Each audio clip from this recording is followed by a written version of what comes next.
नारायणं नमस्कृतं नरं चैव नरोत्तमं देवी सरस्वती व्यासं ततो जयमुदीरयेत्। नष्टप्रायसु अभद्रेषु नित्यं भागवतसेव्या भगवती उत्तमश्लोके भक्ति भवति नैष्टिकीं।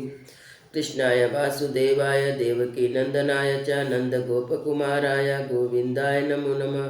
मूकं करोति वाचालं पङ्गुलङ्घ्यते गिरिं यत्कृपातमहं वन्दे परमानन्दं माधवं।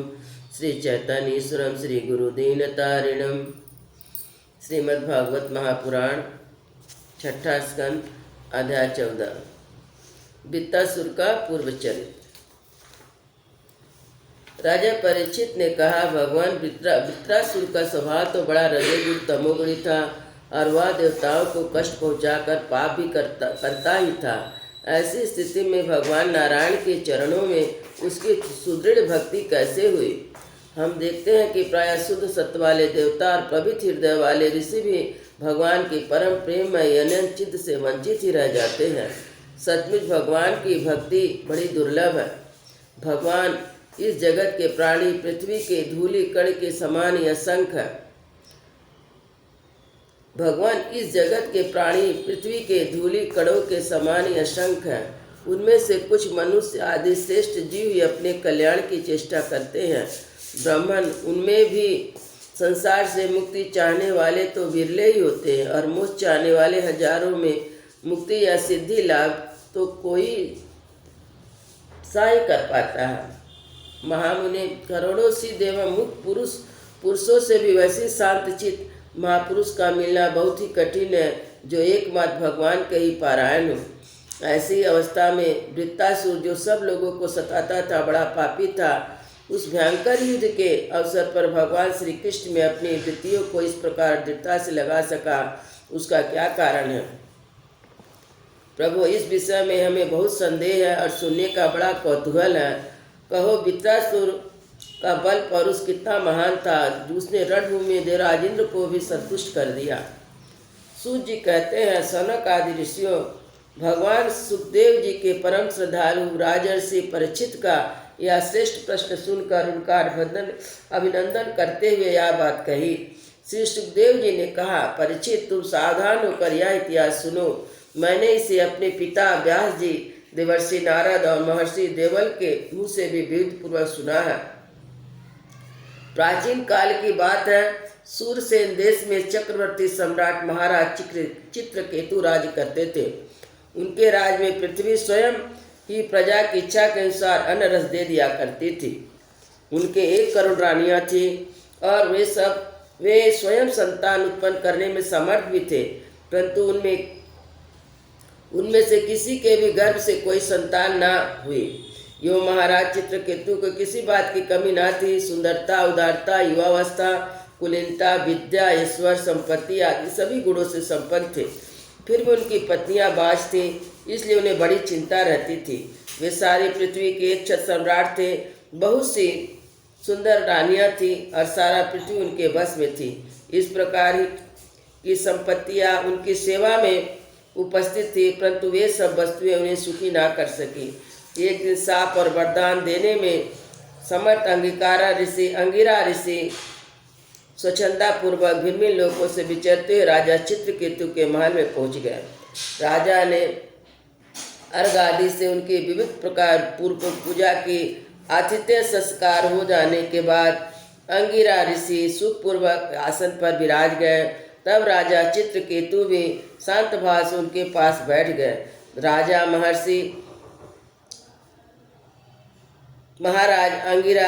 महर्षि अंगिरा ने देखा कि यह राजा बहुत विनयी है और मेरे पास पृथ्वी पर बैठकर मेरी भक्ति कर रहा।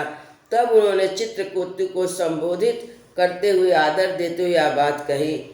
अंगिरा ऋषि ने कहा, राजन, तुम अपनी प्रकृतियों, गुरु, मंत्री, राष्ट्र, दुर्ग को, सेना और मृत्यु के साथ सकुशल तो हो ना। जैसे जीव महत्व 7 आवरण से घिरा रहता, वैसे ही राजा भी इन 7 प्रकृतियों से घिरा रहता है। उनके कुशल से राजा की कुशल है। नरेंद्र, जिस प्रकार राजा अपनी उपयुक्त प्रकृति के अनुकूल रहने पर राज्य सुख भोग सकता है, वैसे ही प्रकृतियाँ भी अपनी रक्षा का भार राजा पर छोड़ सुख और समृद्धि लाभ कर सकती हैं। राजन, तुम्हारी रानियां, प्रजा, मंत्री, सेवक, व्यापारी, दीवान, नागरिक, देशवासी, मंडलेश्वर, राजा पुत्र तुम्हारे बस में तो है ना। सच्ची बात तो यह है कि जिसका मन अपने बस में है उसके सभी बस में होते हैं। इतना ही नहीं, सभी लोग और लोकपाल भी बड़ी सावधानी से भेंट देकर उनकी प्रसन्नता चाहते हैं, परंतु मैं देख रहा हूँ कि तुम स्वयं संतुष्ट नहीं हो। तुम्हारी कोई कामना अपूर्ण है। तुम्हारे मुंह पर किसी आंतरिक चिंता के चिन्ह झलक रहे हैं। तुम्हारे इस असंतोष का कारण कोई और है या स्वयं तुम हो। परीक्षित, महर्षि अंगिरा यह जानते थे कि राजा के मन में किस बात की चिंता है, फिर भी उन्होंने उनसे चिंता के संबंध में अनेक प्रश्न पूछे। चित्रकेतु को संतान की कामना थी, अतः महर्षि के पूछने पर उन्होंने विनय से झुककर निवेदन किया।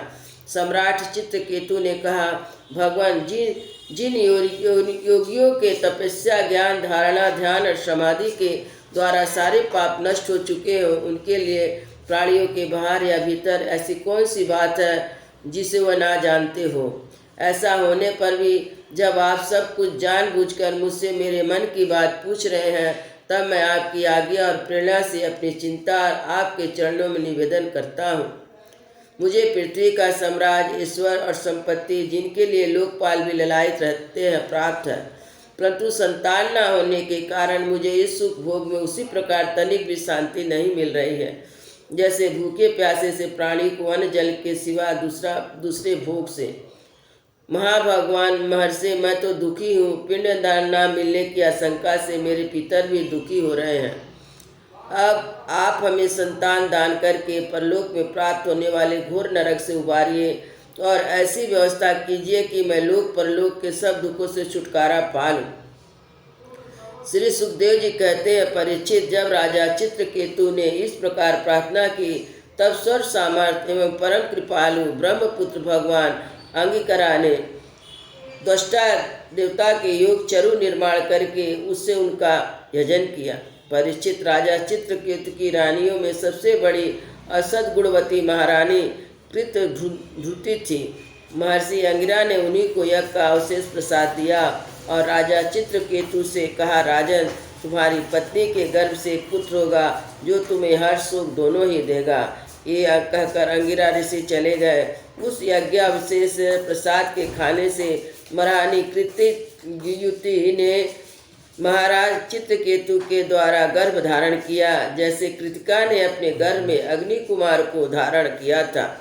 राजा सूरसेन देश के राजा चित्रकेतु के तेज से कृतयुति का गर्भ शुक्ल पक्ष के चंद्रमा के समान दिनों दिन बढ़ने लगा। तदंतर समय आने पर महारानी कृतयुति के गर्भ से एक सुंदर पुत्र का जन्म हुआ।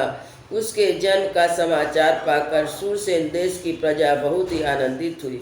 सम्राट चित्रकेतु के आनंद का तो कहना ही क्या। वे स्नान करके पवित्र हुए, फिर उन्होंने वस्त्र आभूषण से सुसज्जित हो ब्राह्मणों से स्वस्तिक वाचन कराकर और आशीर्वाद लेकर पुत्र का जात कर्म संस्कार करवाया। उन्होंने उन ब्राह्मणों को सोना, चांदी, वस्त्र, आभूषण, गांव, घोड़े, हाथी, गवे दान दी।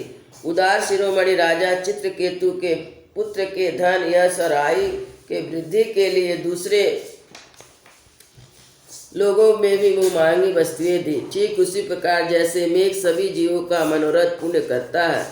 परीक्षित, जैसे यदि किसी कंगाल को बड़ी कठिनाई से कुछ धन मिल जाता तो उसमें उसकी आसक्ति हो जाती, वैसे ही बहुत कठिनाई से प्राप्त हुए उस पुत्र में राजर्षि चित्रकेतु का स्नेह बंधन दिनों दिन दृढ़ होने लगा।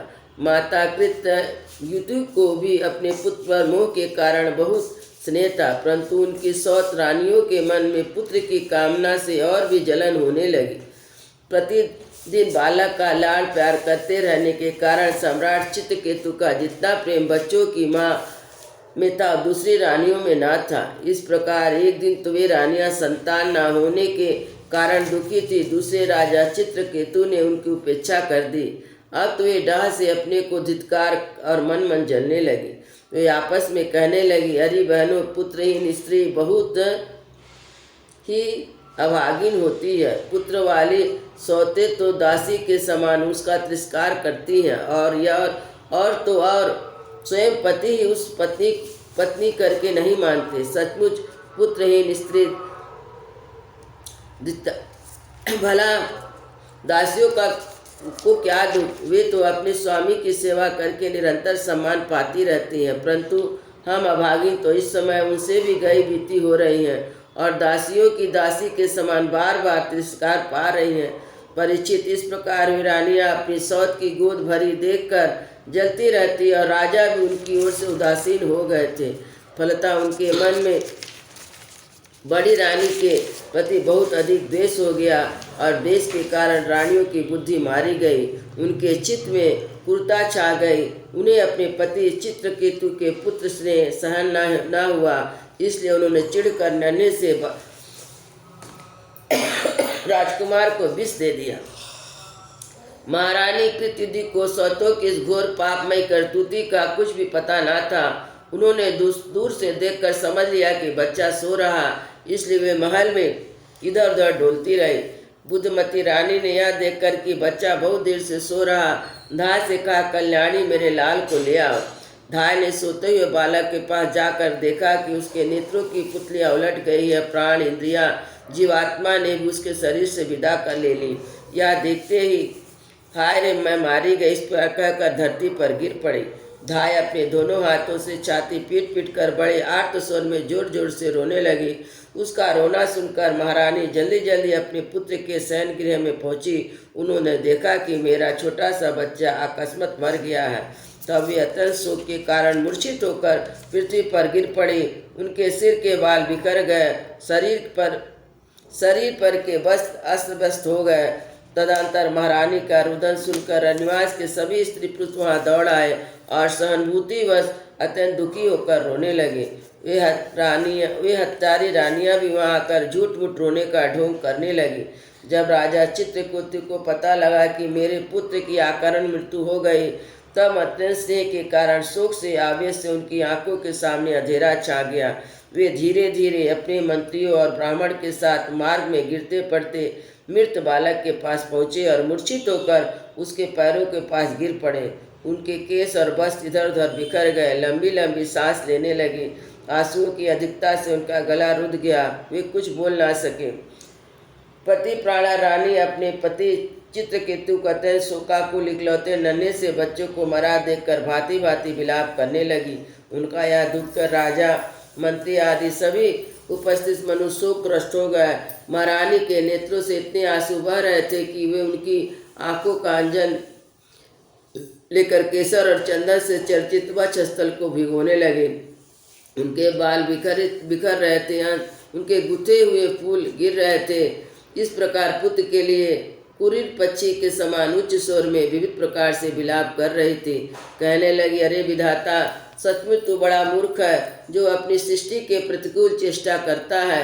बड़े आश्चर्य की बात है कि बूढ़े बूढ़े तो जीते रहे और बालक मर जाए। यदि वास्तव में तेरी स्वभाव में ऐसी विपरीतता है, तब तू तो जीवों का अमर शत्रु है। यदि संसार में प्राणियों के जीवन मरण का कोई क्रम न रहे तो भी अपने प्रारब्ध के अनुसार जन्मते मरते रहेंगे। फिर भी तेरी आवश्यकता ही क्या है? तूने संबंधियों में स्नेह बंधन तो इसलिए डाल रखा है कि वे तेरी सृष्टि को बढ़ाए, परंतु तू इस प्रकार बच्चों को मारकर अपने किए किराए पर अपने हाथ पानी फेर रहा है। फिर वे अपने मृत पुत्र की ओर देखकर कहने लगी, बेटा, मैं तुम्हारे बिना अनाथ और दीन हो रही, मुझे छोड़कर इस प्रकार चले जाना तुम्हारे लिए उचित नहीं है। तनिक आँख खोलकर देखो तो सही, तुम्हारे पिताजी तुम्हारे वियोग में कितने शोक संतप्त हो रहे हैं। बेटा, जिस घोर नरक को निसंतान पुरुष बड़ी कठिनाई से पार कर पाते हैं, उसे हम तुम्हारे सहारे अनायास ही पार कर लेंगे। अरे बेटा, तुम इस यमराज के साथ दूर मत जाओ, यह तो बड़ा ही निर्दयी है। मेरे प्यारे लल्ला, ओ राजकुमार, उठो बेटा, देखो तुम्हारे साथी बालक तुम्हें खेलने के लिए बुला रहे हैं। तुम्हें सोते सोते बहुत देर हो गई, अब भूख लगी होगी, उठो कुछ खा लो, और कुछ भी नहीं तो मेरा दूध ही पी लो। अपने स्वजन संबंधी हम लोगों को शोक को दूर करो। प्यारे लाल, आज मैं तुम्हारे मुखार बिंद पर भोली वाली मुस्कुराहट और आनंद भरी चितवन नहीं देख रही हूँ। मैं बड़ी अभागिन हूँ। अब मुझे तुम्हारी सुमधुर तोतली बोली नहीं सुनाई दे रही है। क्या सचमुच निष्ठुर यमराज तुम्हें उस परलोक में ले गए जहाँ से कोई लौट कर नहीं आता? सुखदेव जी कहते हैं, परीक्षित, जब सम्राट चित्रकेतु ने देखा कि मेरी रानी अपने मृत्यु शोक के मित्र पुत्र के शोक इस प्रकार भांति भांति विलाप कर रही है, तब वे शोक से अत्यंत संतप्त होकर फूट फूट कर रोने लगे। राजा रानी के इस प्रकार विलाप करने पर उनके अनुगामी स्त्री पुरुष भी दुखित होकर रोने लगे। इस प्रकार सारा नगर इस शोक से अचेत हो गया। राजन, महर्षि अंगिरा और देवऋषि नारद ने देखा कि राजा चित्रकेतु पुत्र शोक के कारण चेतनाहीन हो रहे हैं, यहाँ तक कि उन्हें समझाने वाला कोई भी नहीं है। तब वे दोनों वहाँ आए। वृंदावन